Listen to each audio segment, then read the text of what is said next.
আজ শুনুন সত্যজিৎ রায়ের লেখা তারিণী খুড়োর গল্প ডুমনিগড়ের মানুষ খেকো।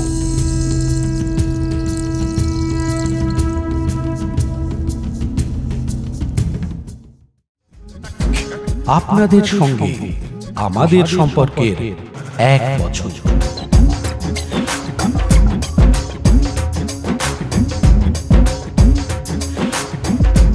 গল্প বলা আর গল্প শোনা 1 বছর।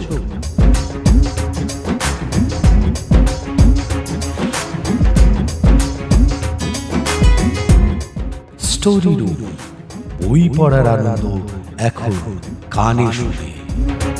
আমাদের সঙ্গে থাকুন, লাইক করুন আমাদের ভিডিওগুলি, সাবস্ক্রাইব করুন স্টোরি রুম।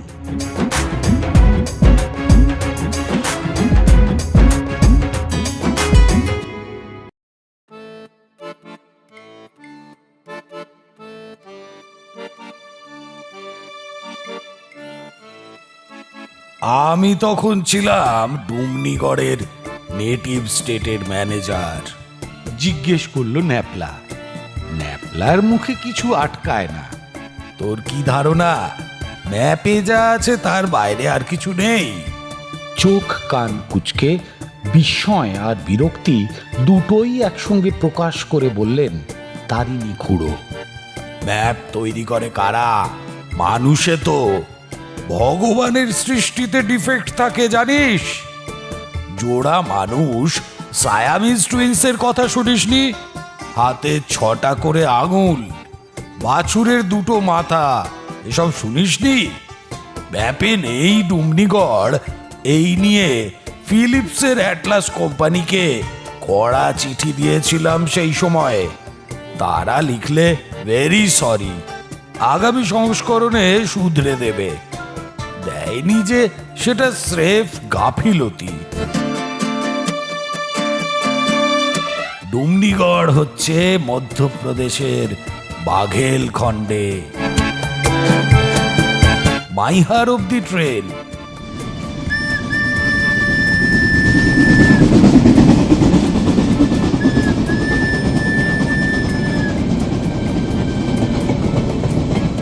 তারপর 132 কিলোমিটার পূবে গাড়িতে।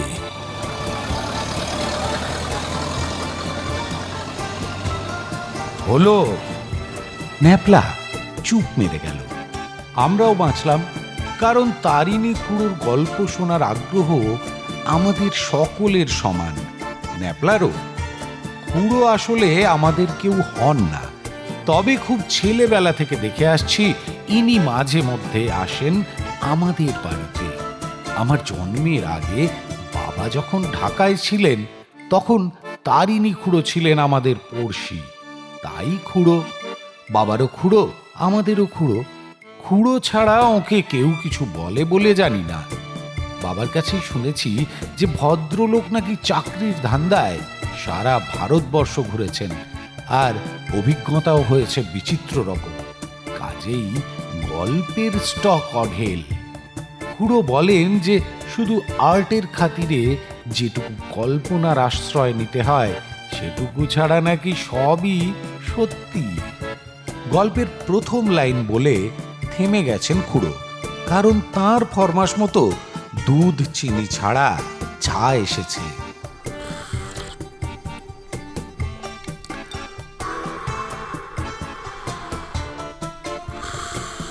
এই জিনিসটি একটু বেশি রসিয়ে রসিয়ে খাচ্ছেন দেখে ন্যাপলা অধৈর্য হয়ে বলল, ডুমনিগড়ে হলোটা কি? বলছি বললেন তারিণী খুড়ো। এই রটি খাওয়ার অভ্যাস আমার ডুমনিগড় থেকে। রাজা ভূদেব সিং এর হয়েছিল ডায়াবেটিস। এককালে 7 রঙের 7 রকম মিঠাই বরাদ্দ ছিল রোজ দুবেলা। তাছাড়া নিয়মিত মদ্যপান করতেন। আমার ডাক পড়ত সন্ধেবেলা যেদিনই খুলতেন সপাঁয়ের বোতল।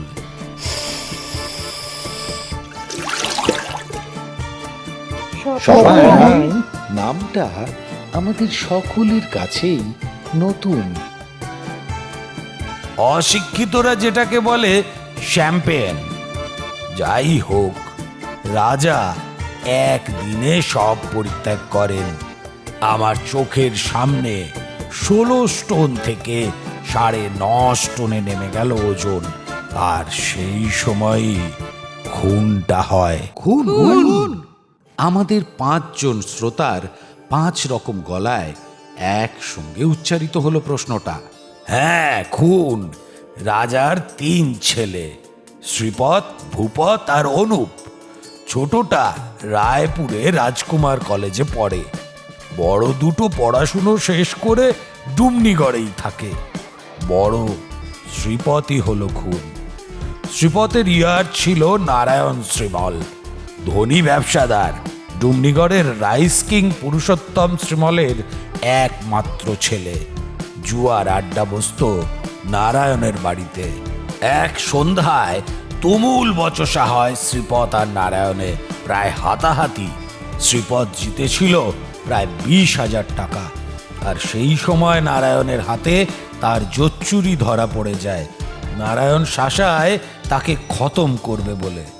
যাই হোক, খেলা শেষ করে বাড়ি ফিরছিল শ্রীপদ। তখন রাত 11টা। হেঁটেই ফিরত। রাজবাড়ি থেকে শ্রীমলদের বাড়ি হাফ আ মাইল।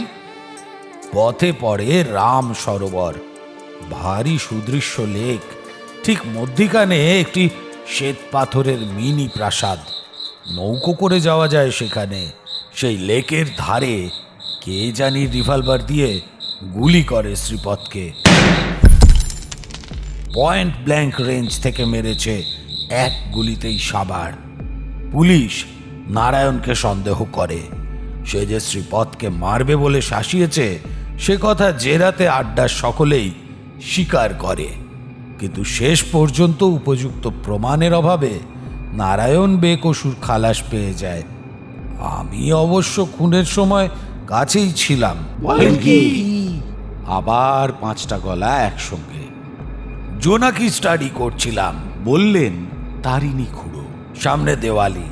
রাজাকে কথা দিয়েছিলাম পিদ্দিমের বদলে একটা নতুন ধরনের বাতির বন্দোবস্ত করব, ইলেকট্রিক নয়। কাঁচের টিউবের অর্ডার দিয়ে দিয়েছিলাম।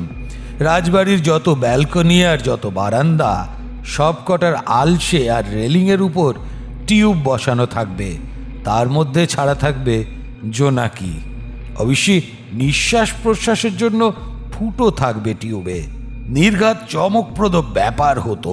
তবে বড় কুমারের মৃত্যুর জন্য সেবার আর কোনো ঘটা হয়নি দেওয়ালিতে। আপনি খুনিকে দেখেছিলেন? জিজ্ঞেস করলো ন্যাপলা।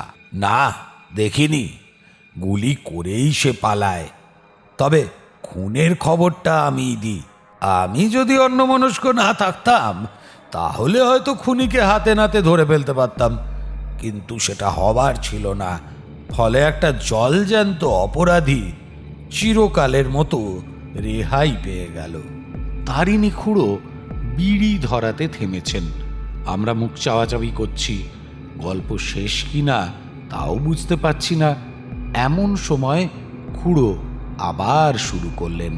এদিকে বড় ছেলের মৃত্যুতে রাজা আঘাত পেয়েছেন খুবই, আর তাতে অসুখও গেছে বেড়ে। এমন সময় একটা অন্য গন্ডগোল দেখা দিল। খুনের মাসখানেক আগে 2 আমেরিকান এসেছিল রাজার অতিথি হয়ে। আসল উদ্দেশ্য শিকার। ডুমনিগড়ের পূব দিকে পাহাড়ের শ্রেণী, আর তার পাদদেশে গভীর জঙ্গল, যাকে বলে হান্টার্স প্যারাডাইজ। বহু বিদেশি শিকারী ডুমনিগড়ে এসে শিকার করে গেছে। রাজা তাদের জন্য ঢালাও বন্দোবস্ত করে দিয়েছেন। বিটাররা বন পিটিয়ে, কাশি ক্যানেস্তারা পিটিয়ে বাঘ এনে ফেলে দিয়েছে শিকারীদের সামনে, আর তারা হাতির পিঠ থেকে শার্দুল সংহার করে খুশি মনে দেশে ফিরে গেছে। এইবার ওই 2 আমেরিকানের একটি, নাম স্যাঙ্গার, 40 হাত দূর থেকে পরপর 2টি গুলি মেরেও বাঘকে জখমের বেশি কিছু করতে পারল না। একটা গুলি লাগলো লেজে, একটা পিছনের পায়ের গোড়ালিতে। সেই বাঘ এখন হয়ে গেছে নরখাদক।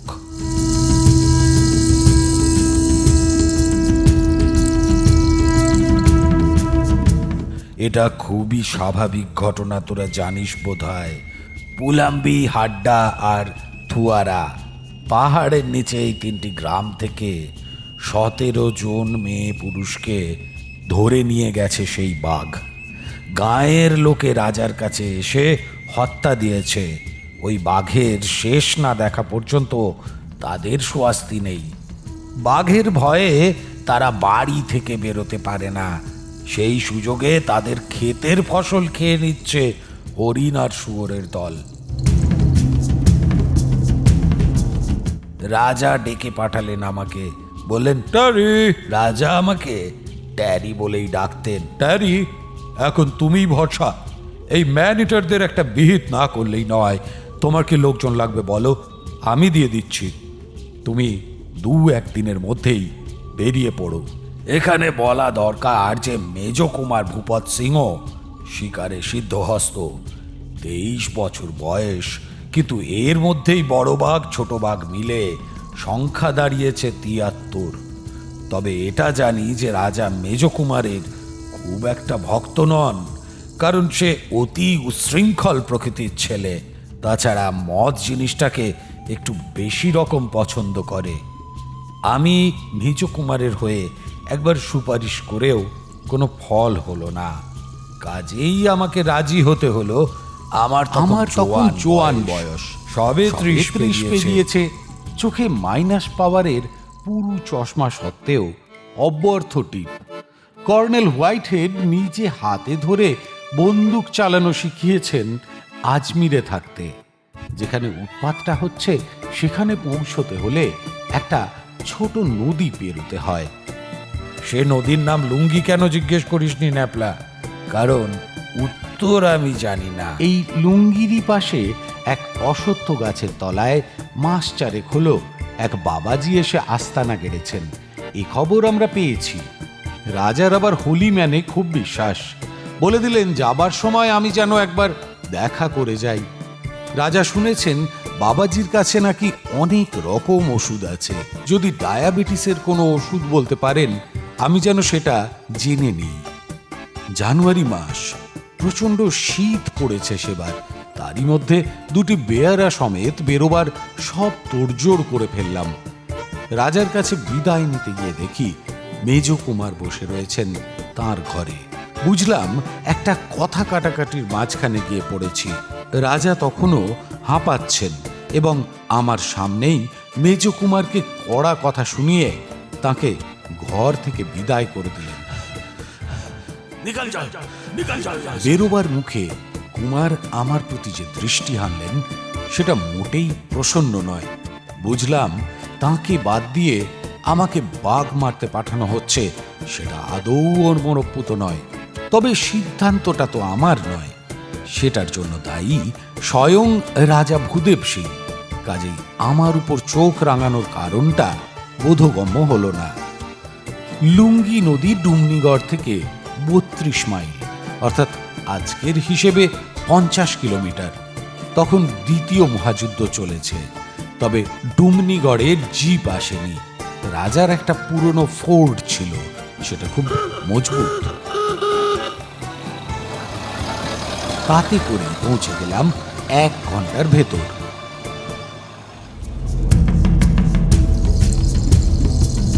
শিকারের জন্য যাবতীয় যা কিছু দরকার সবই সঙ্গে এসেছে। নদী পেরিয়ে আরও যেতে হবে 17 মাইল। তার জন্য ফরেস্ট ডিপার্টমেন্টের গাড়ি থাকবে ওপারে, রেঞ্জার নিজেও থাকবেন।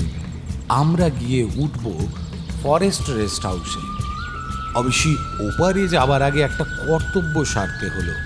উদাস বাবার আশ্রমে একবার ঢুঁ দিতে হলো। গেরুয়াধারী বাবাজি শিষ্য শিষ্যা পরিবেষ্টিত হয়ে পর্ণকুটিরের সামনে বাঘছালের উপর বসেছেন। সামনে ধুনি জ্বলছে। চেহারাটি বেশ ভক্তি উদ্রেককারী।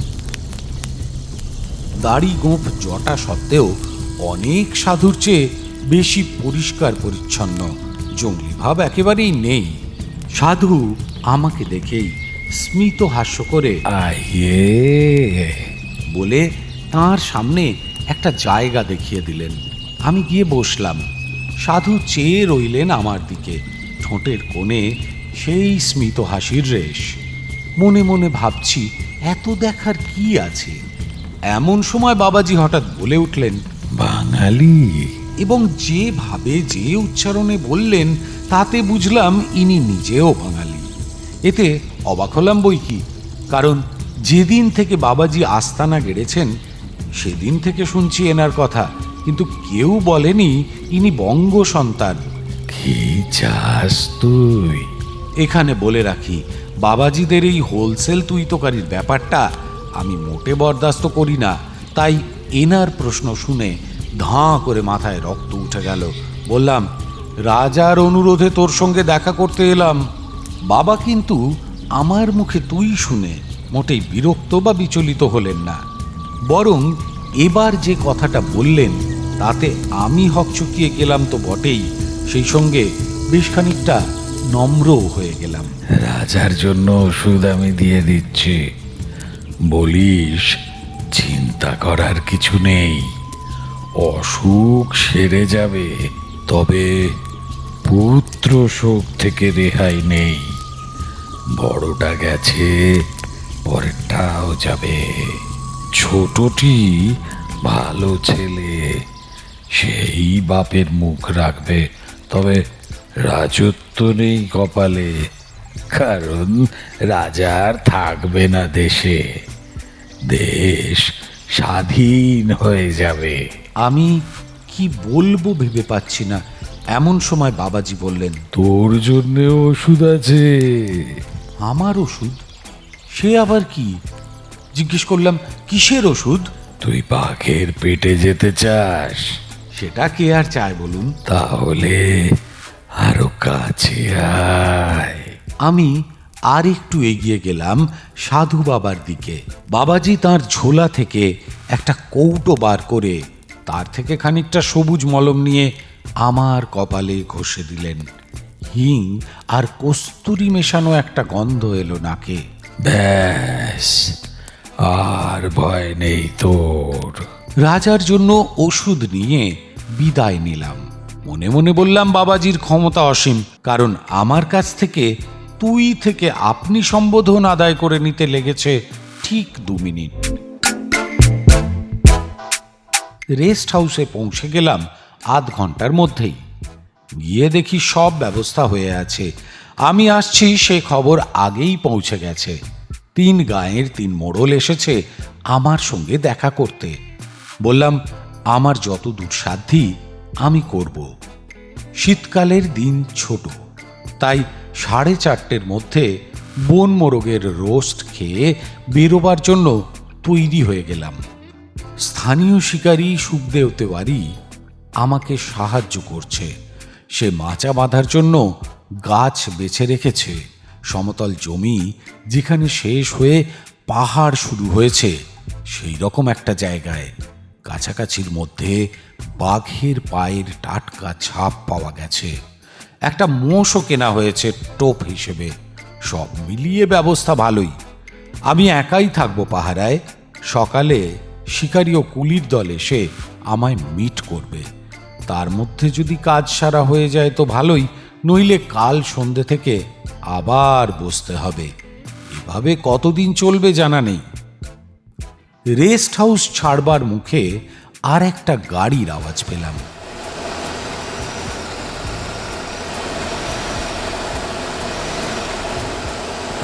এ আওয়াজ আমার চেনা। এ হলো মেজকুমারের পন্টিয়াক টুরার। ব্যাপারটা কি? মেজকুমার গাড়ি থেকে নেমেই কারণটা জানিয়ে দিলেন। বললেন, বাবাকে বলে রাজি করিয়েছেন, তিনিও আমার সঙ্গে নরখাদকের সন্ধানে যাবেন। এমন একটা গুরু দায়িত্ব শুধু একজনের উপর দেওয়ার কোনো মানে হয় না। দাদার মৃত্যুতে বাবার বুদ্ধি শুদ্ধি সব লোপ পেয়েছে। কথাটা শুনে আমার মোটেই ভালো লাগলো না। রাজা সত্যিই অনুমতি দিয়েছেন কিনা জানার কোনো উপায় নেই। আমার ধারণা তিনি বারণই করেছেন, কিন্তু ঈর্ষাবশত ইনি নিজেই চলে এসেছেন। কি আর করি, মনিবের সন্তান, তার সঙ্গে তো আর ঝগড়া চলে না। তখনই তেওয়ারিকে বলে একটা দ্বিতীয় মাচার বন্দোবস্ত করা হলো। তবু ভালো যে মেজকুমার তার নিজের জন্য শিকারের সব সরঞ্জামই সঙ্গেই এনেছিলেন। দুজনে গিয়ে উঠলাম মাচাতে। আমারটা শিমুল গাছ, ওনারটা বাদাম। আমাদের রেখে দল ফিরে গেল। আমরা রাত্রি জাগরণের জন্য তৈরি হলাম। নিচে থেকে যাতে বাঘ বুঝতে না পারে তার জন্য দুটো মাচার নিচেই লতা পাতা দিয়ে ক্যামুফ্ল্যাজ করা হয়েছে। ব্যবস্থা পাকাপোক্ত। কুমার দেখি মাচায় উঠে ব্র্যান্ডির বোতল খুলেছেন। আমি ইশারায় তাকে বারণ করার চেষ্টা করলাম, তিনি আমার দিকে চেয়েও চাইলেন না। অন্ধকারটা যেন একটু আগে হলো মনে করে আকাশের দিকে চেয়ে গাছের পাতার ফাঁক দিয়ে দেখি কালো মেঘে দিগন্ত ছেয়ে গেছে। 6টা নাগাদ বিদ্যুৎ ও বজ্রপাতের সঙ্গে মুষলধারে বৃষ্টি নামল। বাঘ বৃষ্টির তো আক্কা করে না, শিকারীরও করা উচিত নয়, কিন্তু শীতকালের বৃষ্টি বলেই বোধ হয় অনুভব করলাম ওভারকোট ভেদ করে বরফের মতো ঠান্ডা জল আমায় কাঁপুনি ধরিয়ে দিচ্ছে। এমনিতে আমার অসুখ বিসুখ হয় না বললেই চলে, কিন্তু সর্দি জিনিসটাকে আমি বড় ভয় পাই। এটা চিরকালের ব্যাপার। যখন একটা হাঁচি হলো তখন প্রমাদ গুনলাম। মাচায় বসা শিকারীর পক্ষে হাঁচি কাশি যে কি সর্বনেশে ব্যাপার তা বোধহয় তোদের বুঝিয়ে বলতে হবে না। তাছাড়া হঠাৎ মনে পড়ে গেল, ছেলেবেলায় এক জ্যোতিষী বলেছিল আমার অপঘাতে মৃত্যু হতে পারে। একে বাজ পড়ছে তাই গাছের উপর বসা। পরিস্থিতিটা মোটেই ভালো লাগলো না। এবার কুমারকে ইশারা করে জানালাম আমি মাচা থেকে নেমে পড়ছি। আজ আর ম্যান ইটারের সঙ্গে মোকাবিলা হবে না, কারণ এই হাঁচি শুনে তিনি আর এ তল্লাটে আসবেন না। নিচে মোষটা জলে ছটফট করছে আর গলায় বাঁধা ঘণ্টা অনবরত টিং টিং করছে। মাচা থেকে নামতে নামতে মনে হলো মেজকুমারের ভাগ্য ভালো, নরখাদক সংহারের ক্রেডিটটা হয়তো তিনি একাই পাবেন। আমার এখন আশ্রয় নেওয়া ছাড়া গতি নেই। এই বৃষ্টিতে আর ভিজলে নিউমোনিয়া অবধারিত। জঙ্গলের দুর্ভেদ্য অন্ধকারে বিদ্যুতের ঝলকানি মাঝে মাঝে পথ দেখিয়ে দিচ্ছে।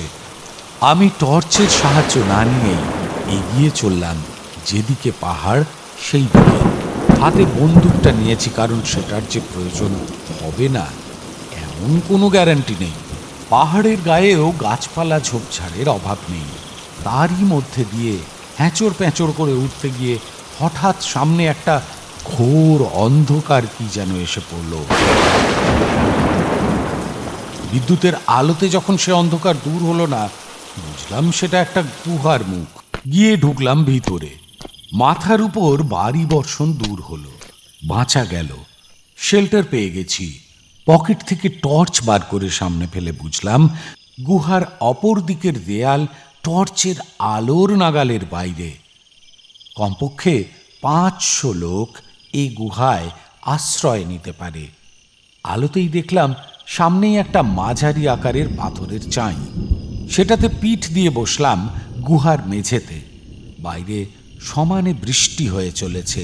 বিদ্যুতের আলোতে বুঝতে পারছি পাহাড়ের গা দিয়ে জলের ধারা নেমে এসে গুহার মুখের সামনে একটা ছোটখাটো জলপ্রপাতের সৃষ্টি করেছে। পকেটে সিগারেট দেশলাই ছিল। সেটা এই অবস্থায় ব্যবহারযোগ্য হবে কিনা ভাবছি, এমন সময় তড়িৎ ঝলকানিতে একটা ব্যাপার দেখে চমকে উঠলাম। একটি লোক এসে গুহার ভিতর ঢুকল। লোকটির সামান্য খুঁড়িয়ে হাঁটা দেখে বুঝতে পারলাম ইনি মেজকুমার। তাঁর 7 বছর বয়সে পায়ের পাতার উপর দিয়ে চলে যায় বাপের রোলস রয়েস গাড়ি। সাহেব ডাক্তার মেজর স্টেবিংসের অস্ত্রোপচারের ফলে পা সেরে যায় ঠিকই, কিন্তু ডান পায়ের তুলনায় আধ ইঞ্চি ছোট হয়ে যায়। তার ফলেই এই খোঁড়ানো। মেজকুমারের অন্ধকার দেহ আমার দিকে এগিয়ে এসে আমার পাশেই বসলো। একটা বোটকা গন্ধ কিছুক্ষণ থেকে পাচ্ছিলাম, তার সঙ্গে এবার হেনেসি ব্র্যান্ডির গন্ধ যোগ হলো। তারপর অনুভব করলাম গরম নিঃশ্বাস পড়ছে আমার মুখের ওপর। তারপর মেজকুমারের কণ্ঠস্বর প্রবেশ করলো আমার কানে। শত্রুর শেষ রাখতে নেই জানো। বলে কি লোকটা? আমি ওর শত্রু হতে যাব কেন? তোমাকে যখন আমি দেখে চিনেছি সেই রাতে, তখন তোমারও আমাকে দেখা এবং চিনে ফেলাটা আশ্চর্য নয়। কোন রাতে? সেটা কি বলে দিতে হবে? ইমলি গাছের নিচে দাঁড়িয়েছিলে তুমি। দাদা ফিরছিল শ্রীমলের বাড়ি থেকে। আমার গরম লাগতে শুরু করেছে। ওভারকোটটা খুলে ফেলতে পারলে ভালো হয়। এই মেজকুমারী তাহলে হত্যাকারী, নারায়ণ শ্রীমল নয়? দাদাকে হটিয়ে নিজে গদিতে বসার লোভ, যেমন আরো অনেক রাজপরিবারই হয়ে থাকে। কিন্তু সে আমায় চিনল কি করে? সে রাতে উত্তর এলো মেজকুমারের মুখ থেকেই। ত্রয়োদশীর চাঁদ উঠেছিল তখন। তোমার চশমার কাঁচ চকচক করছিল সেই আলোয়। এত পুরু কাঁচ ও তল্লাটে আর কারণ নেই। আমি চুপ করে আছি। আমার চোখের পাওয়ার মাইনাস নয়, এই চশমাই আমাকে বিট্রে করল। একটা খুট করে শব্দ পেলাম। মেজকুমারের টোটা ভরা রাইফেল উঁচিয়ে উঠেছে। ওর ও আমার মধ্যে ব্যবধান 2 হাতের। ওই বাঘমারা 12 বোরের আগ্নেয়াস্ত্র এই দূরত্ব থেকে আমার উপর প্রয়োগ করলে আমার দেহ শত টুকরো হয়ে ছড়িয়ে পড়বে গুহার চারিদিকে। কিন্তু ওটা কি? একজোড়া জ্বলন্ত মার্বেল এগিয়ে আসছে আমার দিকে মেজকুমারের পিছন থেকে, আর তার সঙ্গে সেই বোটকা গন্ধ। সেই ইয়োর প্রেয়ার্স মিস্টার ব্যানার্জি। বিদ্যুতের আলোতে বন্দুকের ইস্পাত নল ঝিলিক দিয়ে উঠল, আর পর মুহূর্তেই একটা ভারী ধাতব শব্দে বুঝতে পারলাম বন্দুক গুহার মেঝেতে আছড়ে পড়েছে।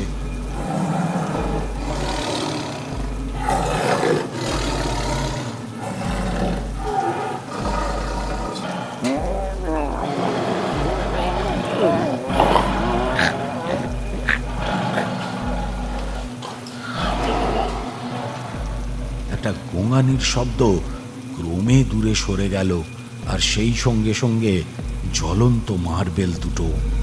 আমি কাঠ হয়ে বসে রইলাম। ক্রমে বজ্রবিদ্যুতের তেজ কমে এলো, বৃষ্টির শব্দ থেমে এলো। বোধহয় নার্ভাস ট্রেনের দরুন, কিংবা হয়তো জ্বর ছিল শরীরে। এই ঘটনার কিছুক্ষণ পরেই ঘুমিয়ে পড়ি। যখন ঘুম ভাঙল তখন ভোর হয়ে গেছে। গুহাটা যে কত বড় সেটা এখন বুঝতে পারলাম। আমি যেদিকে বসা তার বিপরীত দিকে দেয়ালের সামনে পড়ে আছে মেজকুমারের আধ খাওয়া মৃতদেহ, কিন্তু নরখাদকের কোনো চিহ্ন নেই। গুহার বাইরে একটা পাথর খণ্ডের আড়ালে ঘাপটি মেরে বসে রইলাম, হাতে বন্দুক নিয়ে। একটা খুঁত খুঁত ভাব ছিল মনে, কারণ এটা জানি যে বাঘ সুযোগ পেয়েও আমাকে খায়নি, সেটা বাবাজির মলমের জন্যই হোক বা অন্য যে কোনো কারণেই হোক। শুধু তাই নয়, আমাকে নিশ্চিত মৃত্যুর হাত থেকে সে রক্ষা করেছে। তবে গ্রামের লোকেরা যে লাঞ্ছিত সে কথা তো মিথ্যে নয়। তাই মন থেকে মমতা দূর করে দাঁতে দাঁত চেপে বসে রইলাম। 8টা পর্যন্ত বসে থেকেও যখন বাঘের দেখা পেলাম না, তখন অগত্যা ফিরতি পথ ধরলাম। মাচার কি অবস্থা দেখতে হবে গিয়ে। সেখানে চায়ের ফ্লাস্ক, জলের বোতল, বালিশ, কম্বল ইত্যাদি অনেক কিছুই রয়েছে। জায়গাটা খুঁজে পেতে অসুবিধা হলো না, কিন্তু যা দেখলাম তাতে চক্ষু ছানা বড়া। মাচা সমেত শিমুল গাছ বজ্রপাতে ঝলসে গেছে, আর তার পাশেই পড়ে আছে মৃত মোষ, আর তার কাঁধে দাঁত বসানো মৃত নরখাদক।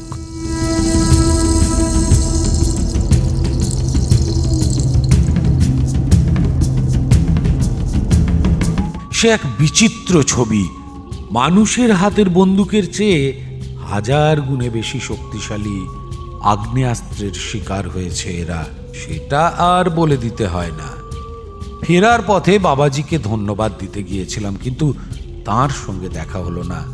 তার পর্ণকুটির ভাসিয়ে নিয়ে গেছে লুঙ্গি নদী গত রাত্রের বৃষ্টিতে। তিনি নিজে নাকি একটি সেগুন গাছে চড়ে রক্ষা পেয়েছিলেন, কিন্তু আপাতত সর্দি জ্বরে কাবু হয়ে এক শিষ্যের বাড়িতে আশ্রয় নিয়েছেন।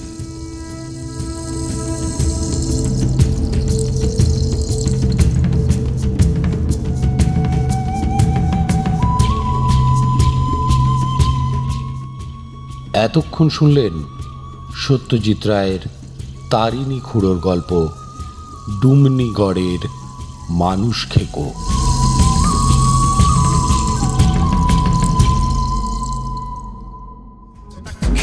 আপনাদের সঙ্গে আমাদের সম্পর্কের 1 বছর।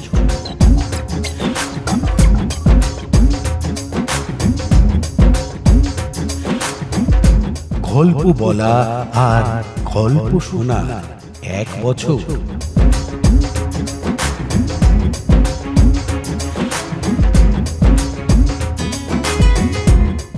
স্টোরি রুম, বই পড়ার আনন্দ এখন কানে শুনে।